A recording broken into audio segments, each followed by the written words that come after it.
ये नकाबपोश बुजुर्ग सित अरब के बादशाह थे। पहले बड़े शायर और इसके मजाजी में मुब्तला थे। हुकूमत और मुल्क के हरीफ, नाजुक तबह और साहिब जमाल थे। इसकी हकीकी की तरफ इनकी रग़बत होने लगी।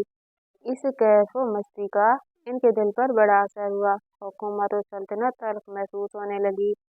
इसके हक दिल में पैदा करो, महज फर्द से हक तक रसाई न होगी, बल्कि जो अकल नूर व वही से मुनव्वर न हो, इससे तो जाहिल ही रहना बेहतर है। बिलाखिर इसकी हकीकी ने इस बादशाह को तख्तो ताज से बेनियाज करके आधी रात को जंगल का रास्ता अख्तियार करने पर मजबूर कर दिया।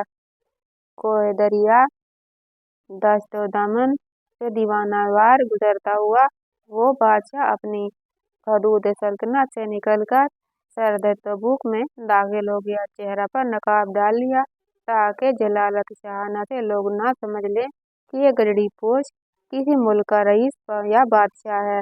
मुल्क तबूक में उस बादशाह पर जब कई फाके गुजर गए तो ज़ोफ़ो नकाहा से मजबूर होकर मजदूरों के साथ ईंटें बनाने लगा। अगरचे वो बादशाह चेहरे पर नकाब किए था, लेकिन उसके रंग ढंग से मजदूरों में तज़किरे होने लगे थे।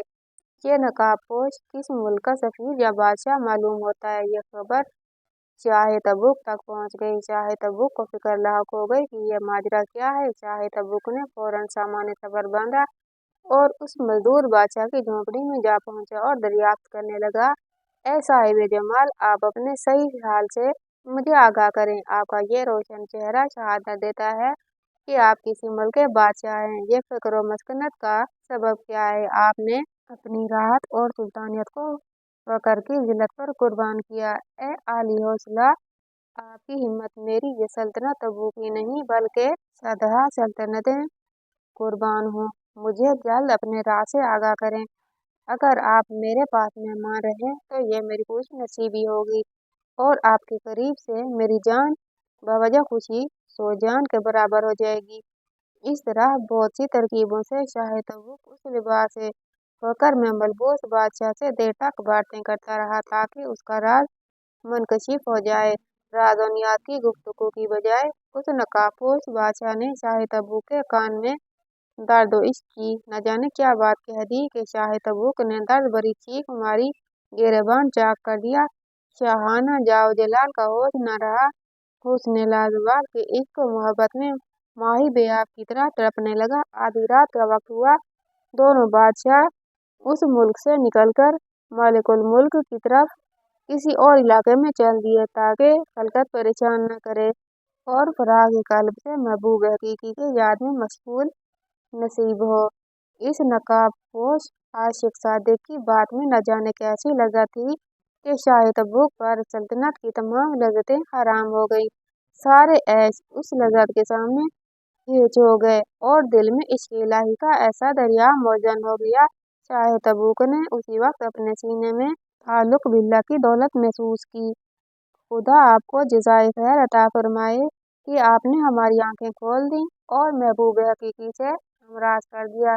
उस नकाबपोश साहब निस्बत बादशाह से अर्ज किया कि हमें भी अपने हमरा ले चलें। आपका कल्ब सरचश्मे आतिश इश्क है।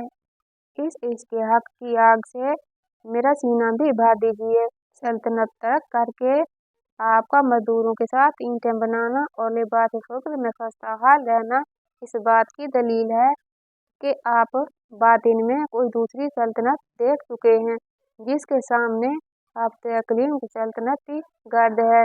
मौलाना रूमी रहमतुल्लाह अलैह फरमाते हैं, सिर्फ उन दो बादशाहों को ही नहीं और भी बेशुमार बादशाहों को इश्क ने उनके मुल्क और खानदान से जुदा कर दिया।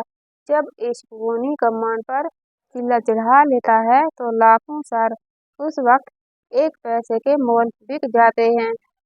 जब हक से आशनाई हो जाए तो दुनिया की हर चीज फेक नजर आने लगती है। एक फकीर बहुत मुफलिस व कंगाल था। उसकी दुआ रब ताला से यही थी कि तूने मुझे बगैर मुशक्कत के पैदा किया है, इसी तरह बगैर मुशक्कत के मुझे रोजी भी दे। वो मुसलसल यही मांगा करता था। अल्लाह अज़्ज़ व जल ने उसकी दुआ कबूल कर ली। उसे ख्वाब आया कि तू रद्दी वाले की दुकान पर जा, वहाँ बोसीदा कागजों में से तुझे एक कागज मिलेगा, उसे ले आ और तन्हाई में पढ़। सुबह उठकर वो रद्दी वाले की दुकान पर गया। रद्दी में से वो तहरीर गंजनामा तलाश करने लगा। थोड़ी देर बाद वो गंजनामा उसके सामने आ गया, जो उसे ख्वाब में नजर आया था। उसने वो कागज दुकानदार से लिया, तन्हाई में उस कागज को पढ़ा। उस पर्चे में तहरीर था कि शहर से पार एक मजार है, उधर ही खजाना दफन है। मजार की तरफ पुश्त और किबला मुंह की तरफ करके तीर को कमान में रख, जहाँ पर तीर गिरे वहाँ खजाना दफन होगा। फकीर ने तीर कमान लेकर अपने जौहर दिखाने शुरू कर दिए। जहाँ तीर फेंकता वहाँ जल्दी से बेलचे फावड़े लेकर जमीन खोदना शुरू कर देता। बेलचा, फावड़ा और वो फकीर कंध हो गए, मगर खजाने का नामो निशान भी ना मिला। वो रोजाना इस तरह अमल करता, तीर फेंकता, जिस जगह तीर गिरता उसे खोदता, मगर खजाना ना मिलता। फकीर के इस प्रोग्राम का बादशाह वक्त को पता चला। बादशाह ने उसे तलब किया। उसने सारी कहानी उसे सुनाई और कहने लगा, जब से खजाने का पता पाया है तलाश में हूँ, खजाना तो ना मिला, सब तकलीफ और मुशक्कत मेरा मुकद्दर बन गई। बादशाह ने फकीर से वो गंजनामा लिया। खजाना पाने के लिए बादशाह ने भी तीर चलाने शुरू कर दिए। 6 माह तक बादशाह भी तीर चलाता रहा, मगर कुछ हाथ न आया। बादशाह सलामत ने भी नाउम्मीद होकर वो गंजनामा फकीर को वापस कर दिया। फकीर ने फिर अल्लाह अज़्ज़वजल की तरफ रुजू किया।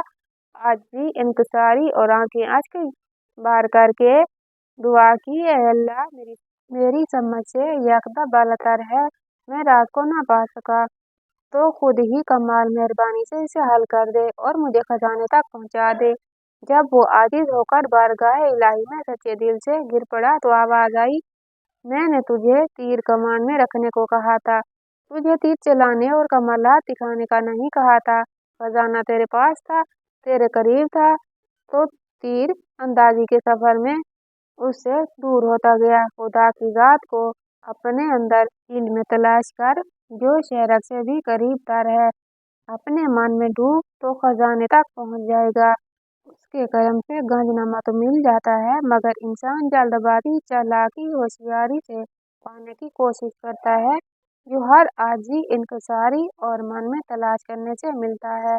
तो आपको ये सच्चे वाकयात कैसे लगे, कमेंट बॉक्स में राय का इजहार जरूर कीजिएगा और वीडियो को लाइक और चैनल को सब्सक्राइब कर दीजिएगा। अगली वीडियो तक के लिए अल्लाह हाफिज।